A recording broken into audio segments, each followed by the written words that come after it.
আসসালামু আলাইকুম। কাতারে কি বিমান বাংলাদেশ এয়ারলাইন্স নিয়মিত যাচ্ছে? ঢাকা টু কাতার, ঢাকা টু দোহার যে ফ্লাইটটা ছিল আপনার হচ্ছে BG325, এই ফ্লাইটটা কি প্রতিদিন যাচ্ছে নাকি যাচ্ছে না? গতকালকে থেকে স্টার্ট হওয়ার কথা ছিল। এদিকে আসেন আপনাদেরকে দেখাই।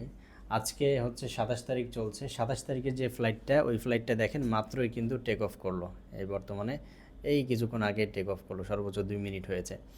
আর এর পাশাপাশি গতকালকের ফ্লাইটটাও কিন্তু সময় মতো গিয়ে 8টা 55 কিন্তু ল্যান্ড করে। হ্যাঁ, ঠিক আছে, সময় মতো গতকালকেও কিন্তু ফ্লাইটটা গিয়েছে। সো সেই জায়গা থেকে দোহার যেই বিমান বাংলাদেশ এয়ারলাইন্স, এটা কিন্তু প্রতিদিনেই যাচ্ছে। এর পাশাপাশি এয়ারপোর্টে দেখেন আরও বড় একটা ফ্লাইট দেখা যাচ্ছে। এটা দেখেন আপনার হচ্ছে, এটা হচ্ছে কুয়েত এয়ারলাইন্সের, কুয়েত থেকে ঢাকা আসছে মাত্র।